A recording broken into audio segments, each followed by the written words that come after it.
అంటారు కదా! అమ్మవారికి ఉగ్ర రూపంలాగా. అలా ఒక్కసారి చల్ ఈడెవడు అవసరం లేదని అనుకుంటే మొగుడిని,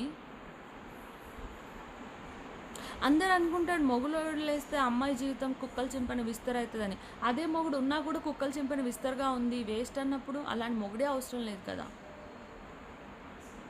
నాకిప్పుడిప్పుడే తెలుస్తుంది ఎంతమంది వైఫ్స్, హస్బెండ్స్ తోటి చాలా సఫర్ అవుతూ, ఆ లైఫ్‌లోంచి బయటికి రాలేక ఏంటి అందరు అమ్మాయిలు ఇంతేనా?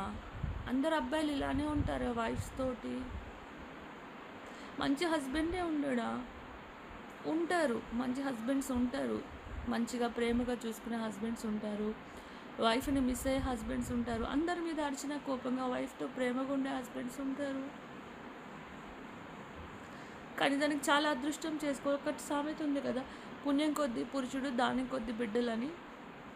అలాగా అంత మంచిగా చూసుకునే, ప్రేమగా చూసుకునే హస్బెండ్ రావాలంటే చాలా లక్కీ అయ్యి ఉండాలి. ఆ లక్ నా దగ్గర లేదు. నాకెప్పుడూ లేదు లక్, ఐ నో దట్. కానీ నేను చాలా డ్రీమ్స్ కన్నా. అంటే లైక్ నాకు వచ్చే పర్సన్, అది బాయ్ ఫ్రెండ్ ఆర్ హస్బెండ్, ప్రేమగా చూసుకోవాలి, ప్రేమగా ఉండాలి, ఏదైనా స్మూత్‌గా ప్రేమగా చెప్పాలి.